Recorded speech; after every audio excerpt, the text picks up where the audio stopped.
In 1979, Dr. Rike Gerd-Hamer was diagnosed with testicular cancer. The cancer diagnosis came at a very difficult time during Dr. Hamer's life, because just a few months before he was diagnosed with cancer, Dr. Hamer's son Dirk died as a result of a tragic accident.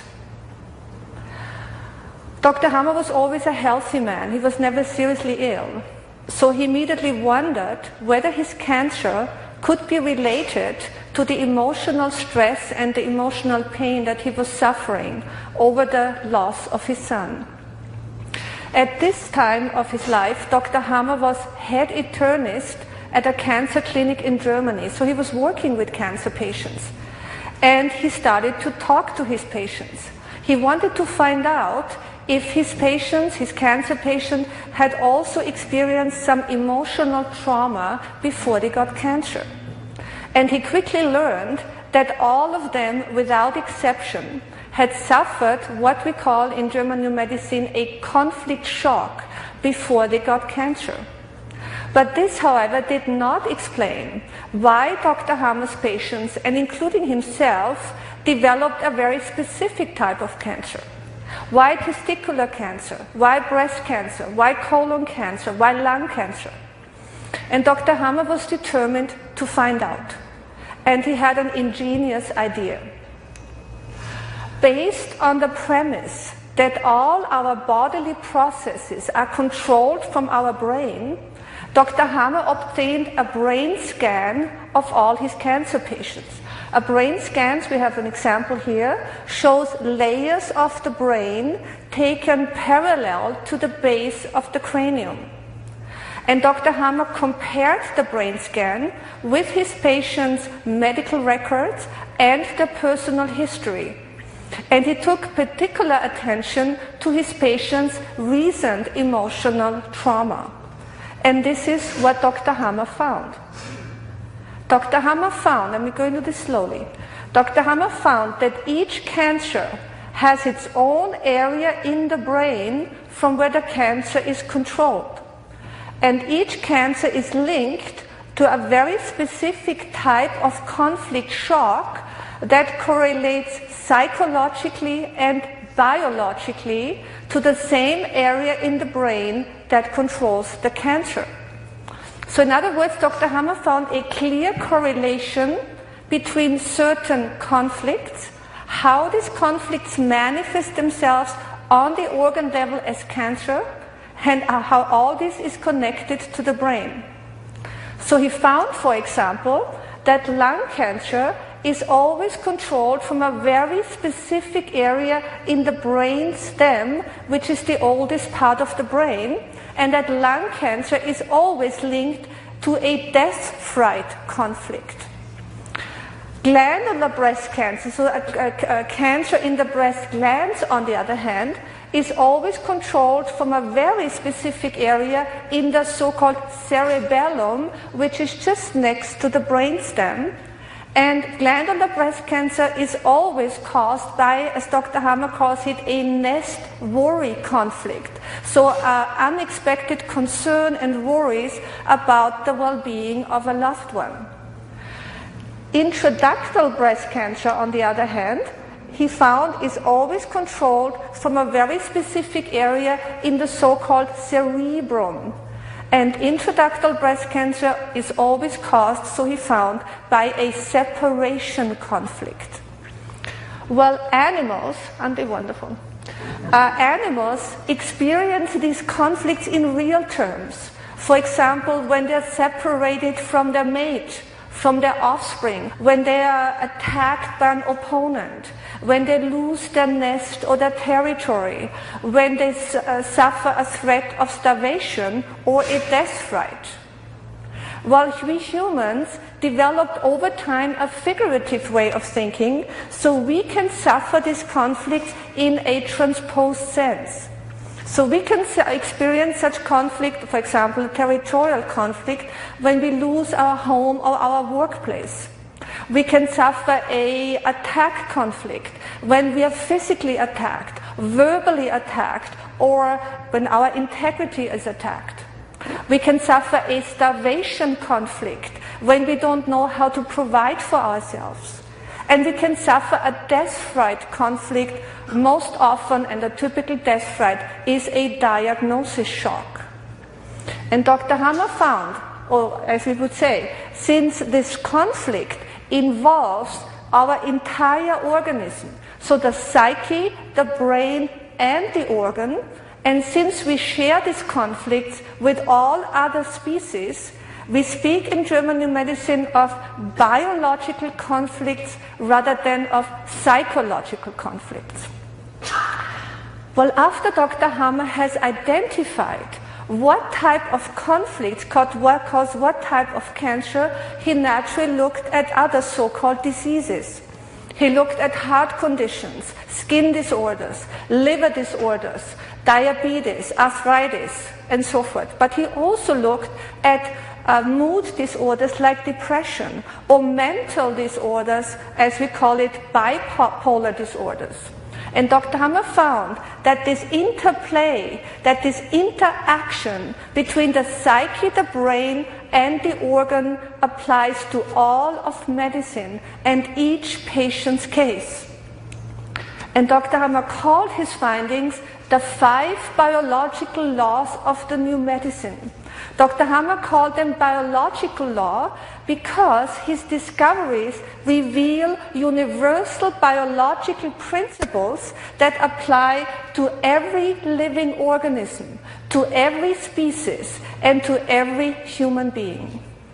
Dr. Hammer calls his discoveries biological laws because these biological laws reveal that diseases are not, as we assumed, the result of a malfunctioning organism, but that diseases are instead meaningful biological processes which are comprehensible in the context of our evolution and how our organism developed over time. And the 5 biological laws also reveal that diseases are curable.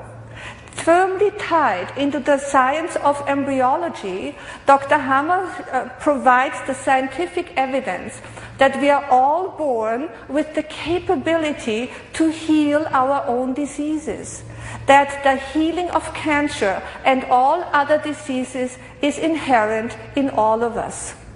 And this implies, my friends, that we do no longer have to fear diseases, that we do no longer have to panic when we get cancer, because, as Dr. Hammer puts it so well, many of us will at one time or another experience a conflict and get cancer.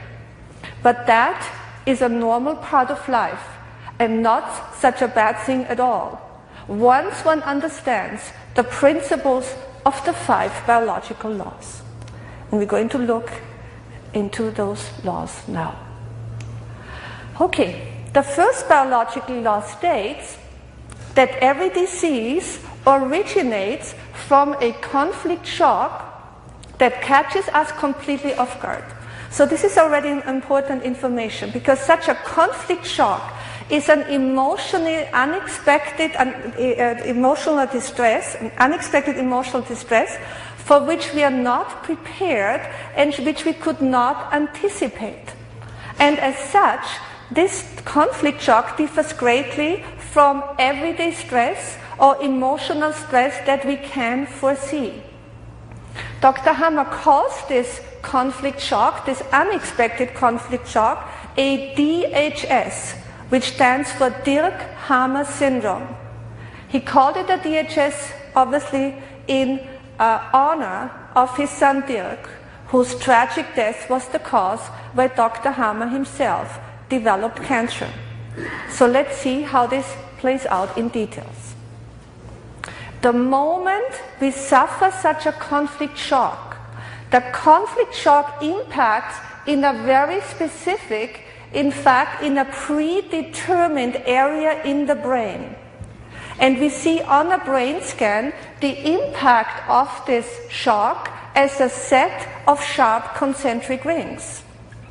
The location, so in other words, where exactly in the brain the conflict hits or impacts, is determined by the nature of the conflict. So if we learned already a little bit, a separation conflict always impacts in a very specific area in the so-called cerebrum, while a death-fright conflict always impacts in a specific area in the old brain, specifically in the brain stem. How does this play out on the organ level?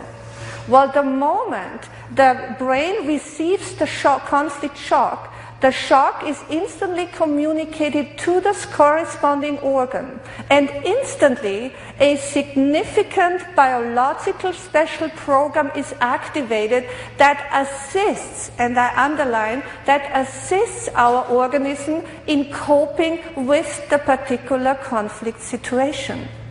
So in other words, Dr. Hammer identified the brain as the mediator between the psyche and the body.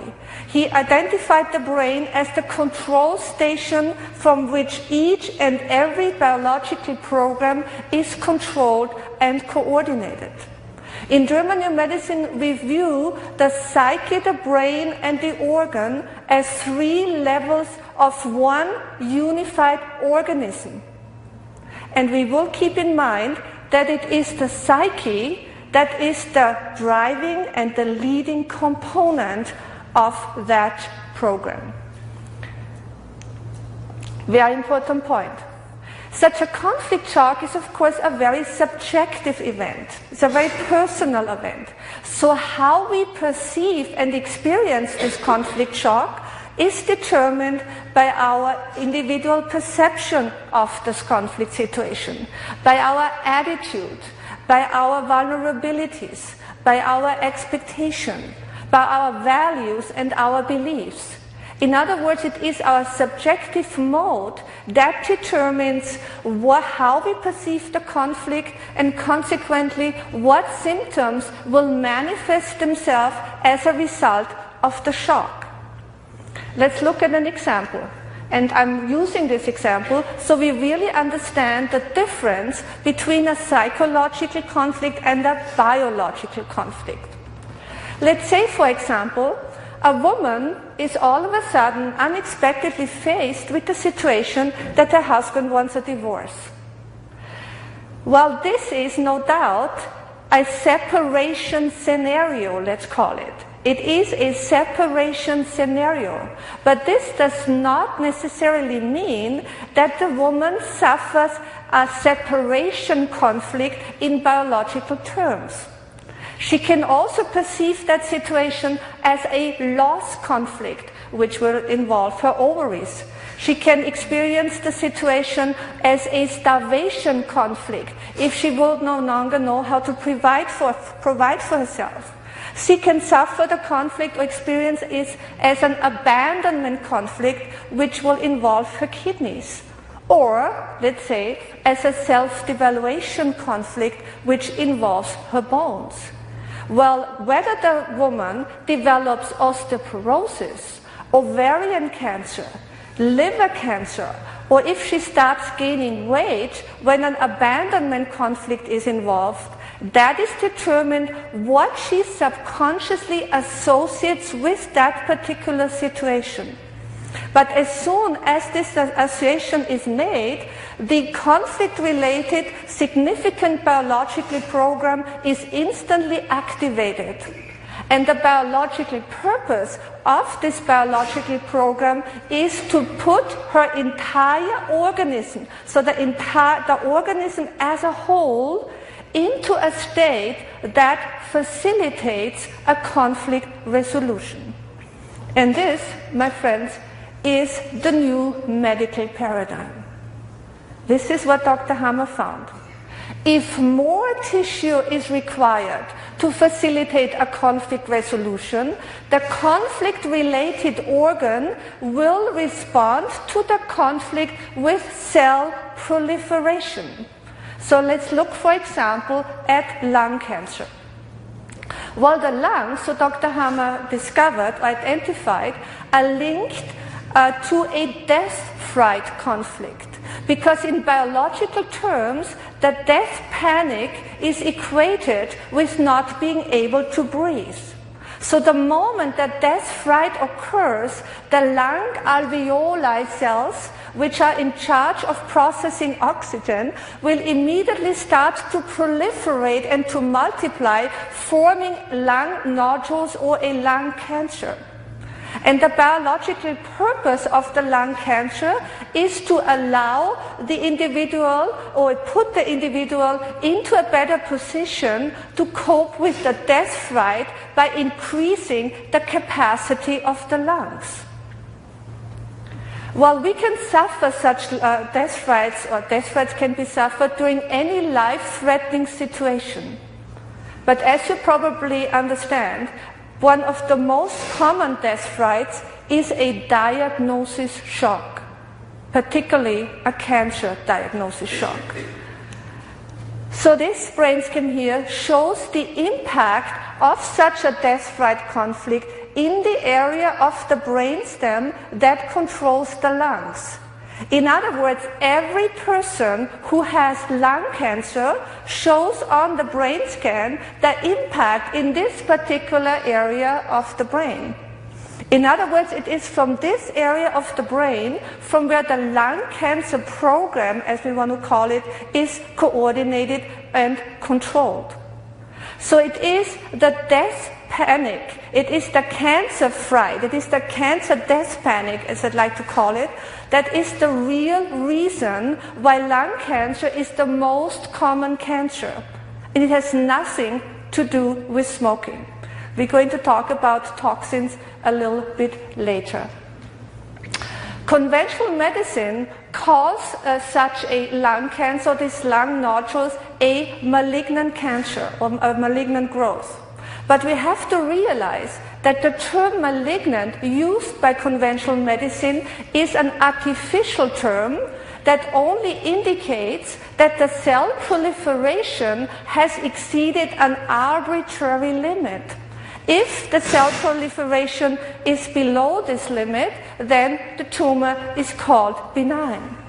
But if we learn to understand that a lung cancer is a meaningful biological process that has been successfully practiced for millions of years of evolution, then we also realize and learn to understand that the distinction between benign and malignant is actually pointless. So in German New Medicine, we call the phase during which this meaningful cell proliferation takes place the conflict active phase.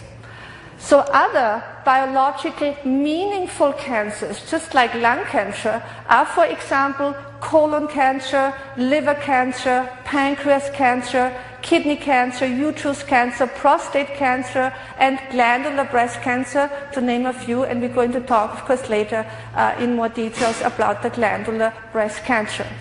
And Dr. Hammer also found that this meaningful cell proliferation, in other words, these significant biological programs of these specific types of cancer, are all controlled exclusively from the so-called old brain. And Dr. Hammer found that the exact opposite principle is the case with all organs and tissues that are controlled from the cerebrum. So the point is, or the principle is, if less tissue is required to facilitate a conflict resolution, the conflict-related organ will respond to the shock, to the conflict, with tissue loss. So the opposite of cell proliferation. So let's look at an example.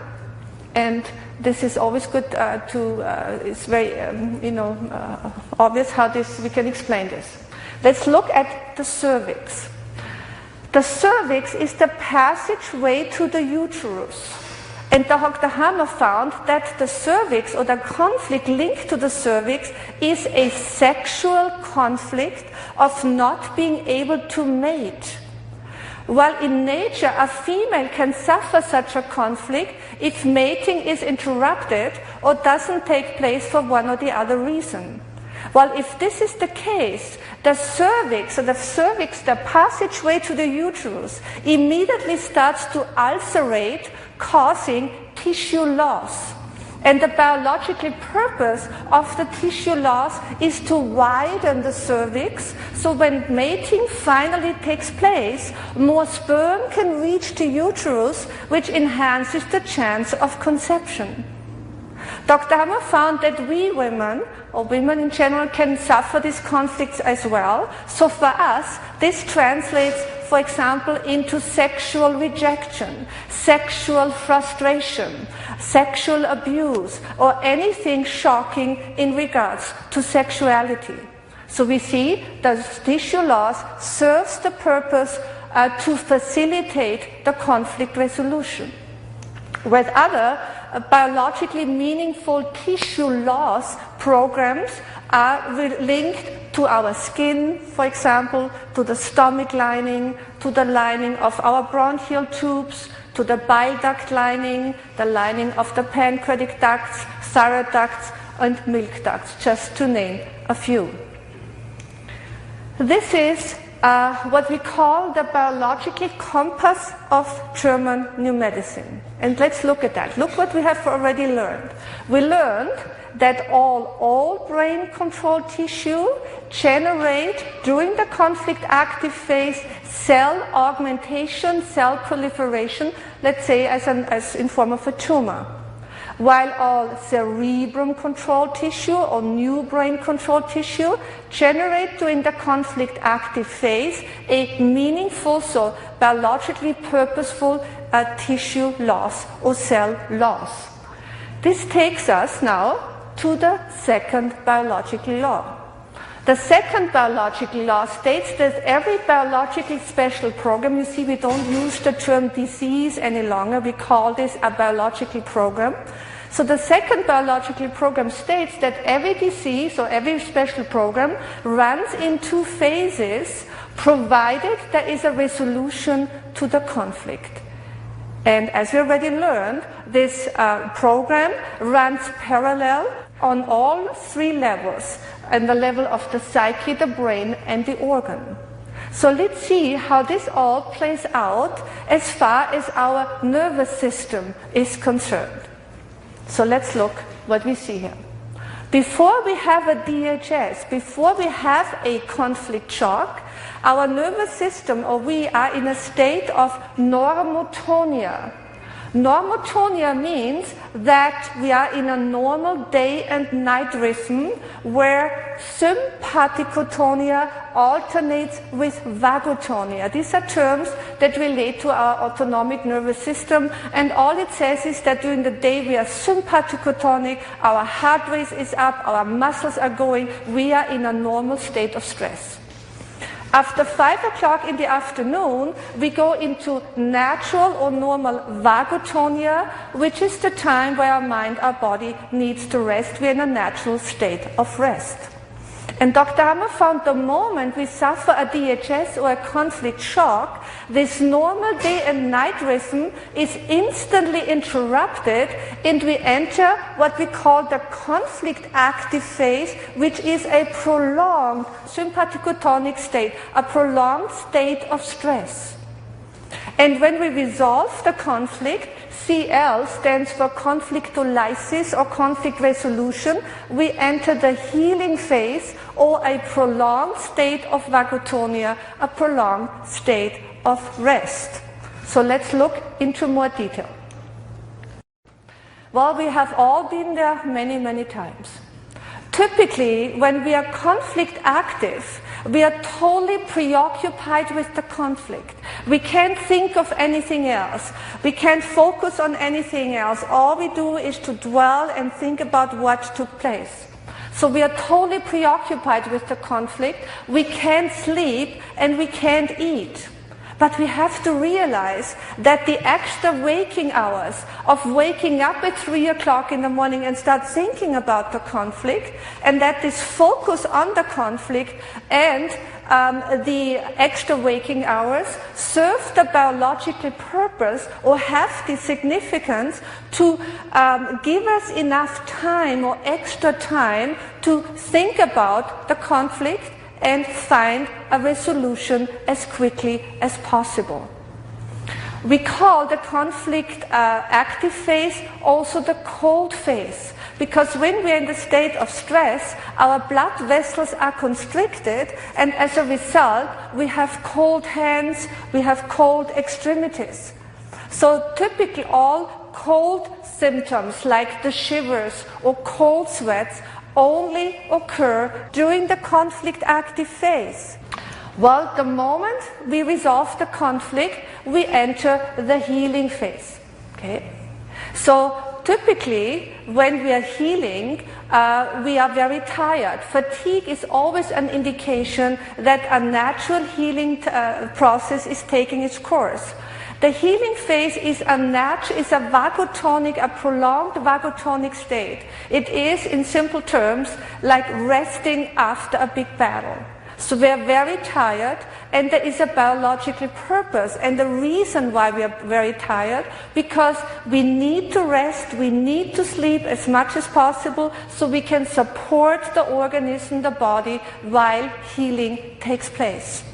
So let's see warm phase, very important. We call the healing phase also the warm phase, because the blood vessels are widened. Okay? Now we have hot hands, we have fever potentially, so all the hot symptoms, including inflammation, typically occur during the healing phase. So let's look now what happens on the healing phase, in the healing phase on the organ level, and this is most fascinating. The moment the conflict is resolved, all tumors or a tumor that grows during the conflict active phase instantly stops growing. But not only that, the moment the conflict is resolved, the tumor not only stops growing, but the tumor is now decomposed and broken down with the help of specialized microbes that have been trained over the course of evolution to do exactly that. And this takes us to the fourth biological law and the beneficial role of microbes. When our body, our organism developed over time, microbes developed with our organism. And the biological purpose or the function of the organism is to maintain our tissue and keep our body in a healthy state. And Dr. Hammer made two other important discoveries. Dr. Hammer found that these microbes that populate our organism are only active during the healing phase. So during the conflict active phase, they are dormant, they are inactive. But the moment the related conflict is resolved, the microbes instantly start the work that was assigned to them. Because Dr. Hammer also found that the manner and the style in which these microbes work are in full accordance with evolutionary logic. And this is what he found. He found that fungi, like Candida albicans, we're all aware of them, like fungi or mycobacteria like tubercular bacteria are the oldest microbes. So consequently, they only populated the oldest tissue that is controlled from the oldest part of the brain. And the moment the organ-related conflict is resolved, these fungi and TB bacteria begin to remove the tumor. In other words, these fungi and TB bacteria have been trained over the course of evolution to remove the tumor. In order to understand this even better, we have to realize the following. The tumor that grows during the active phase, like a lung tumor, like a colon tumor, like a liver tumor. So a tumor that grows during the conflict active phase consists of what we would call disposable cells. Because these cells are only meant to be there for the time being. They're only there to facilitate a conflict resolution and in fact improve the function of the organ during the conflict active time. And these disposable cells, they look in size and in shape different from the original cells, and that is important. because the tubercular bacteria, they recognize them as different and decompose only those. In fact, it gets even better than that. In fact, the moment we have the conflict, the moment the DHS occurs, the tubercular bacteria multiply parallel to the tumor growth. The TB bacteria, they multiply at the same rate as the tumor grows, so that when the conflict is resolved, there will be the sufficient amount of bacteria available to decompose the tumor. So now, of course, we are seeing symptoms. Okay? During the conflict active phase, there's never a symptom. There is a tumor, there is a growth, but we will never hear about people with a liver tumor or a lung tumor or so forth that they have any pain or anything. They don't feel the tumor at all. Okay? But this changes the moment the conflict is resolved and the person goes into healing.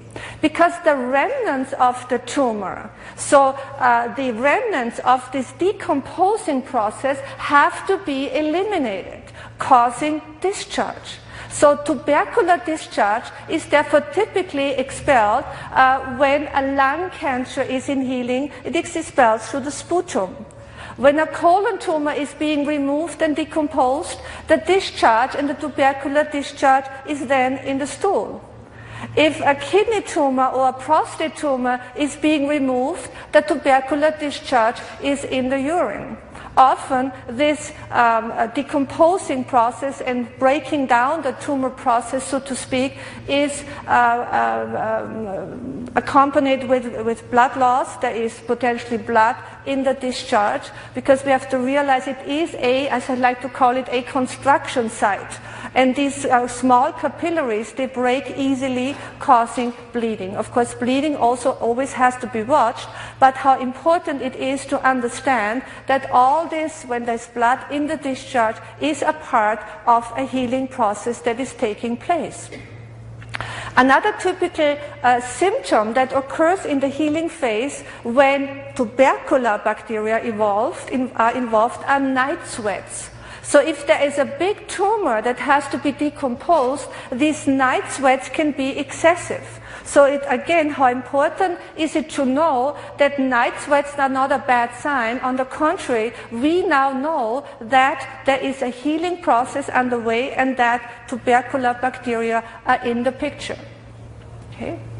So if we don't have the tubercular bacteria, if we don't carry the TB bacteria or the fungi because of an overuse of antibiotics, what is the consequence?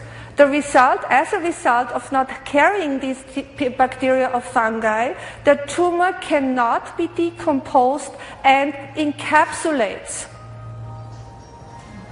And such an encapsulated tumor can, as you can imagine, be found years later through a routine checkup.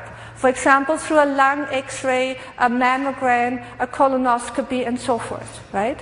And then, of course, it can cause new shocks, it can cause cancer shocks, and as a result, new cancers. So it is important what the biological process here is, and that we realize why the tumor cannot be decomposed. So what we also have to realize is that healing always occurs in a fluid environment. So there's always swelling, there is also edema in the area that is in the healing process.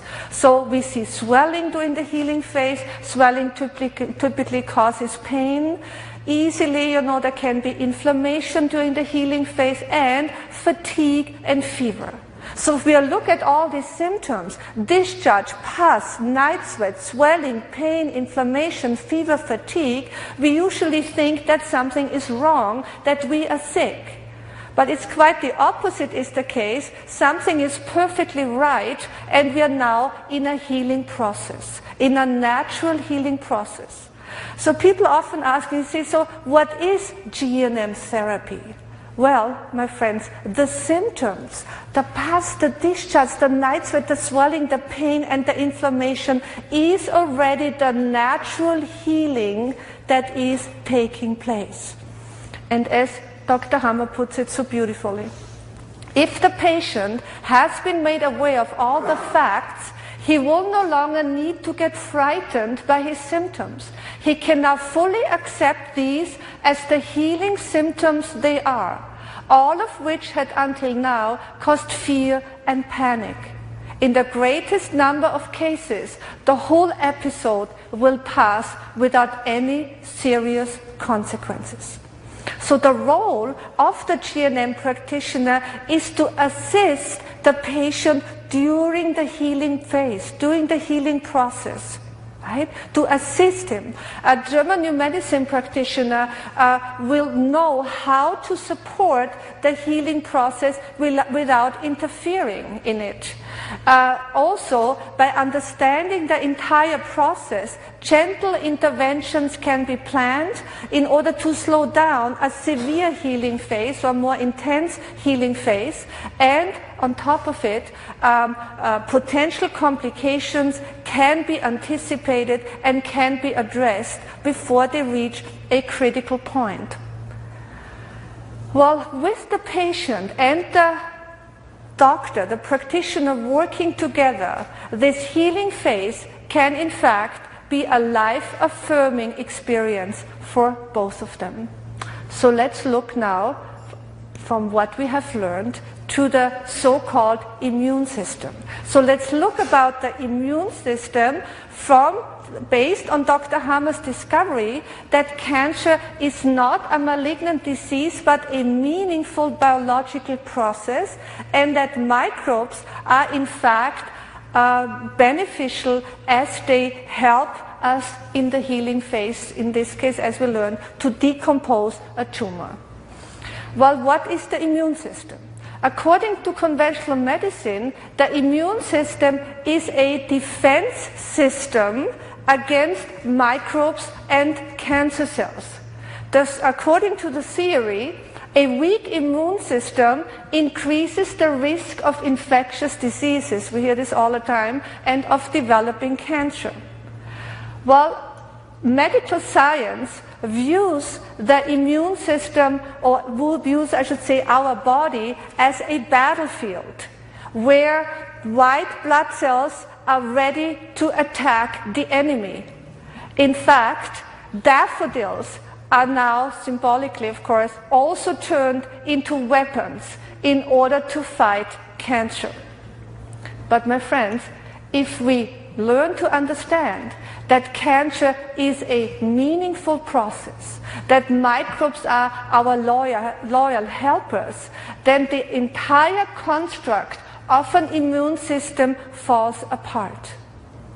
There is no immune system. The immune system does not exist.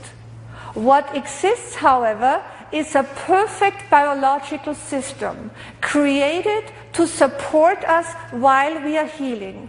And that includes the supportive function of white blood cells, of antibodies, and many other biochemical processes. You see, Dr. Hammer puts everything on its head. Because if we learn that diseases are meaningful, that these are programs that have been practiced over millions of years, we realize that most theories of conventional medicine are based on assumptions that have actually never been substantiated. So let's look further. So what have we learned? We learned that all brain-controlled tissue cause cell augmentation during the conflict active phase, causing the certain tumors to develop. And during the healing phase, these tumors are decomposed with the help of tubercular bacteria or fungi only, exclusively with those type of bacteria. And we learned that all new brain-controlled tissue generates a meaningful tissue loss in order to facilitate a conflict resolution. So let's see what happens now on the organ level of these tissues that cause tissue loss during the active phase. Remember, we talked about the cervix related to a sexual conflict that causes during the active phase tissue loss and widening of the cervix in order to facilitate the conflict resolution. So let's see what happens during the healing phase. Well, the moment the conflict is resolved, the tissue loss, in other words, the ulcerated area, is refilled and replenished with new cells. And it is the cell proliferation that is now diagnosed as a cancer. Because of the cell proliferation, it is diagnosed as a malignant cancer. So here we find, for example, cervical cancer, right, as a healing phase of the cervix in healing as a result of having resolved a sexual conflict.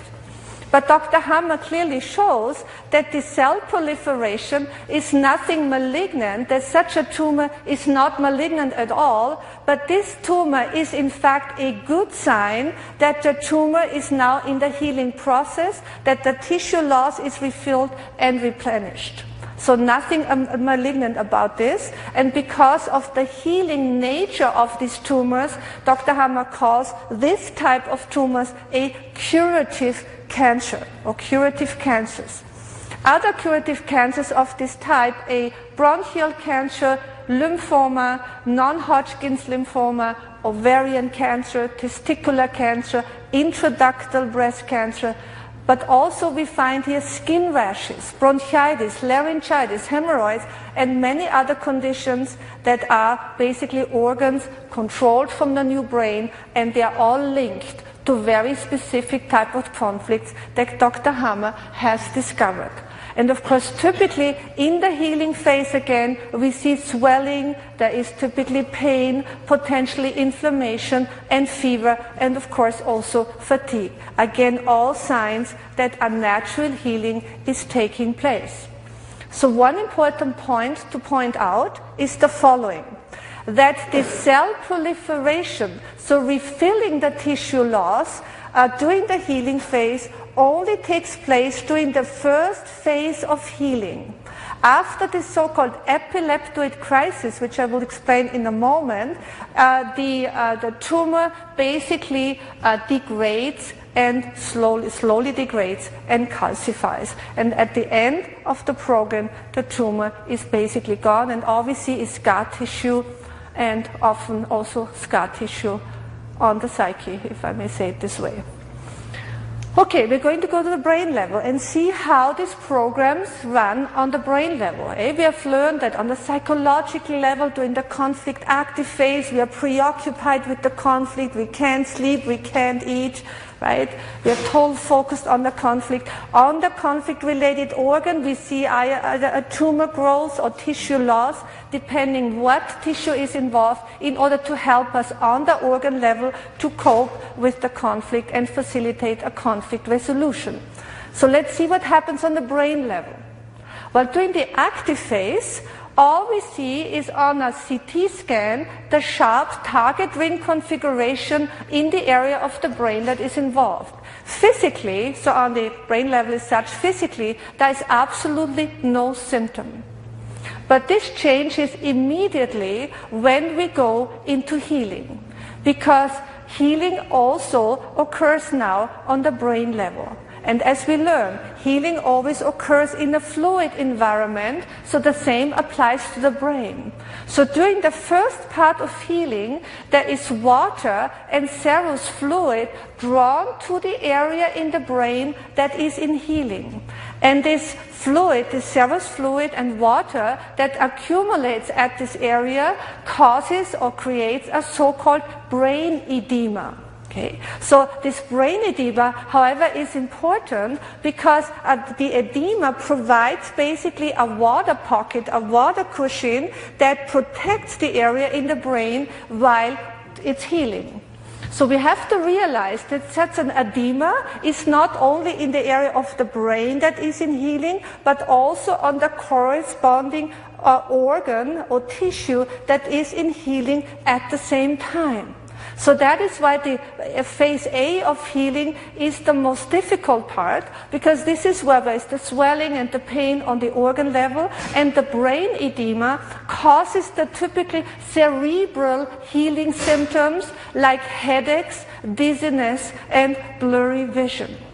But you can imagine the more intense the conflict active phase, the bigger the impact in the brain in the active phase, the bigger is the brain edema. And this is a very good picture. On the brain scan, the brain edema shows as dark, as black. This is a very good example.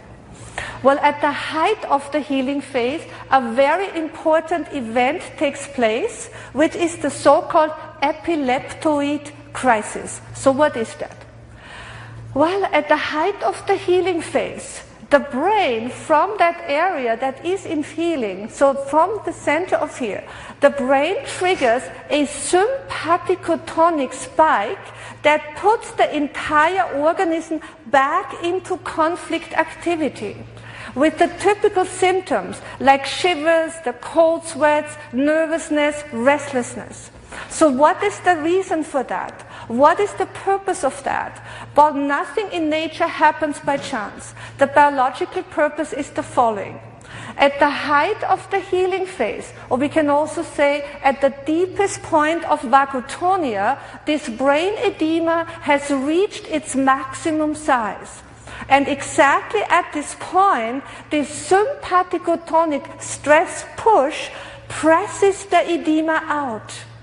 And that is a very important counter-regulation, because now the edema on the brain, on the brain level, and as well as the edema on the healing organ can now be expelled.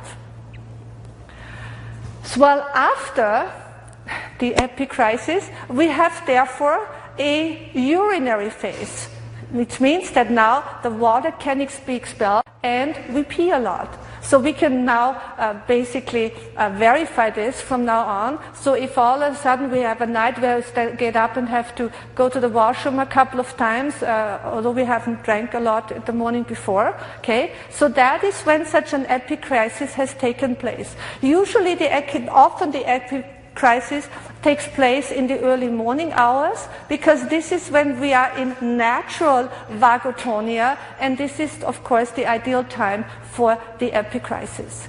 Epicrisis can manifest itself in different ways. Typical epicrisis symptoms, or events I should say, are heart attacks, strokes, asthma attacks, migraine attacks, epileptic seizure, and as we of course understand, all these type of crises, of epicrisis, are linked to very specific organs and therefore to very specific type of conflicts. And that's why I said before, the GNM practitioner that is familiar and works with Dr. Hammer's work, who is, has studied it, will know exactly what type of epicrisis can be expected, and we can anticipate this and take steps to hopefully prevent this as much as possible if it's a big epicrisis that we're waiting for. But we have these epicrisis events quite often in a small version, absolutely. So let's look now what happens in the healing phase. Well, as soon as the brain edema is pressed out, glia cells, so-called neuroglia, moves to the area in the brain that is being repaired and finishes the repair job. So you can imagine, if there is a long conflict active phase with a big brain impact in the brain causing a large brain edema, there is a lot of repair work that has to be done. So a lot of glia will accumulate at the site. And it is this accumulation of glia, it is these glia pockets that conventional medicine diagnoses or labels as a brain tumor. And Dr. Hammer has established and demonstrated already in the early 80s that such a brain tumor is not at all a malignant growth. On the contrary, what Dr. Hammer shows and what we already clearly understand is that such a brain tumor indicates a healing process on the brain level parallel to the healing on the corresponding organ. Okay? So whenever there's healing going on the organ level, from a common cold to hemorrhoids to a cancer, we see during phase B of healing these glia pockets in the brain if a brain scan is taken. And of course the size of these so-called brain tumors is determined how intense the program is. And just a couple of sentences here. This shows us the preventive aspect or value of German New Medicine. Because now that we know when we are conflict active, because we have the cold hands, we are preoccupied with the conflict, we wake up at 3 o'clock in the morning and start thinking of it. Now we know it's time, I should resolve this conflict as soon as possible. If we are constrained because we can't leave our workplace, we can't leave a difficult relationship, we should try, as we call it, to downgrade the conflict. Downgrading means to minimize the conflict mass, because remember, the psyche, the brain, and the organ work as one unit, and it is the psyche that is the leading component of the unit. So if we downgrade this emotionally and psychologically, then the program will be lighter, so to speak, not as intensive, and we can prevent more difficult healing phases and healing symptoms. Okay, next. Okay, what have we learned? This is basically how we can summarize the fifth biological law. The fifth biological law states that every so-called disease is part of a significant biological program created to assist the organism in coping with a biological conflict. Okay? So what did we learn? We learned that all brain control tissue cause cell augmentation in the active phase. The tumor is broken down during the healing phase. All new brain control tissue cause a meaningful tissue loss, which is refilled and replenished during the healing phase. How come? What is the reason why certain tumors, certain cancers grow during the conflict active phase of all brain control tissues, so in the active phase, and other tumors basically develop during the healing phase when the organ is controlled from the new brain? And Dr. Hammer found the answer in the science of embryology, and we're going to look at this now. This is a beautiful quote. The science of embryology and our knowledge of the evolution of man is the foundation of medicine.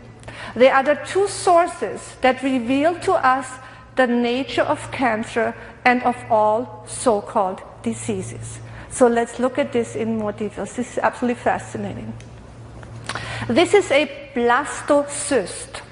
A blastocyst contains a cluster of cells from which the embryo develops.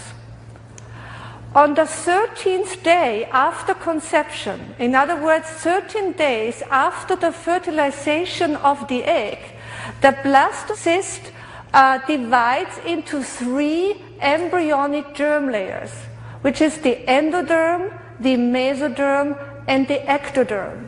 And it is from these 3 germ layers from which all our organs and tissues developed. In fact, we have to point out and realize that when the fetus develops in the womb, or the fetus develops, that the fetus passes all the evolutionary stages from a single-celled organism to a complete human being. And we're going to look at this now in details. Okay.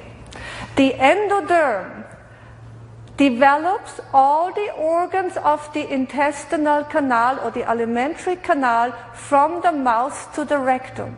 The endoderm also develops the liver, the pancreas, the lungs, the prostate, and the uterus. From an evolutionary point of view, the endoderm is the oldest germ layer. And that is why all organs and tissues that derive from the endoderm are controlled from the oldest part of the brain. And all these tissues that derive from the endoderm and are controlled from the oldest part of the brain are the same cell type. They are all so-called adenocells. And in full accordance with evolutionary logic, All organs that derive from the oldest germ layer relate or are linked to the oldest biological conflicts. Conflicts that relate to breathing, procreation, and food, literally or figuratively. And what we have learned is that all organs that are controlled from the brainstem, they generate exclusively cell augmentation or a tumor growth during the conflict active phase. And during the healing phase, the tumor is broken down with the help of mycobacteria and fungi that are the oldest microbes that populated the oldest tissue that is controlled from the oldest part of the brain and that derives from the oldest germ layer. See, we have a system. The mesoderm develops our underskin, the corium skin, the skin underneath the epidermis. It also develops the breast glands, the pleura, the ovaries, the testicles, the spleen, bones, muscles, and other tissue. And all tissues and organs that originate from the mesoderm are controlled from either the cerebrum or from the cerebral medulla, which is the interior part of the cerebrum. At a later time during evolution, we developed a second skin, which is the epidermis, which covers entirely the underskin. And the skin, the epidermis, derives from the ectoderm. The skin consists of squamous epithelial tissue. And over the course of evolution, the squamous epithelial tissue also migrated into the mouth and into the rectum. It lined all the canals and ducts in our system. It lined the pancreas ducts and the bile ducts. It lined the stomach and so forth. And being the youngest tissue type that derives from the youngest germ layer, all these organs and tissues that derive from the ectoderm are exclusively controlled from the youngest part of the brain, which is the cerebral cortex. And accordingly, these tissues relate to more advanced biological conflicts like separation conflicts, territorial conflicts, identity conflicts, and so forth. And all these tissues, as we have learned, they generate a meaningful tissue loss during the conflict active phase, which is refilled and replenished during the healing phase.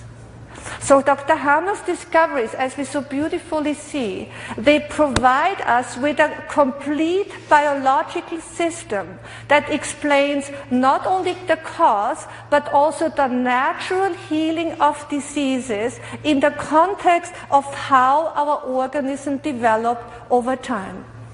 And the beautiful thing is that this complete biological system does not only apply to us humans. All species, whether fish, reptile, mammal, or humans, respond to the same type of biological conflict with the same biological program. In other words, every species responds to a death-threat conflict with the proliferation of lung cells. Every mammal responds, or female mammal, responds to a nest worry conflict with the proliferation of breast gland cells. Last thing before the quick break.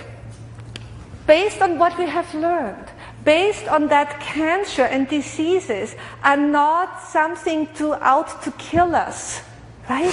If nature were designed to produce cancer cells in our body to kill the organism, we would not be sitting here, right? So let's look from that new understanding, based on this new paradigm, to the question if toxins can, in fact, cause cancer. While the theory that toxins cause cancer is a widespread belief, and it also causes a lot of fear, adding to the fear that is already associated with cancer. While this does not say, or we are not suggesting, that toxins are harmless. Toxins in our food, in our environment, environmental toxins, smoking, etc., of course deplete the body, deplete our organism of energy. which means that we are more susceptible to suffer a conflict shock, and also a body depleted of energy has a much more difficult time to in the healing phase. There are also so-called neurotoxins that are in dental fillings and in vaccines. And absolutely, this neurotoxin can cause severe nerve damage and neurological disorders. But, my friends, and this is the point, toxins cannot cause cancer. And this is why. The theory that toxins cause cancer is based on the assumption that cancer is a malignant disease. But if we learn that cancer is not malignant but a meaningful biological process, then we also understand that toxins can't cause cancer. Also, when we learn to understand that cancer originates in the psyche and that each cancer is controlled from a very certain area in the brain that acts as a mediator between the psyche and the body, then we also understand that toxins cannot cause cancer. Dr. Hammer's discoveries also explain why people that live a very healthy lifestyle, that follow a healthy diet, and try to stay away as much as possible from toxins, still get cancer. And this often at a very early age. I know this is something to digest, but we just have to look at the science. Yes.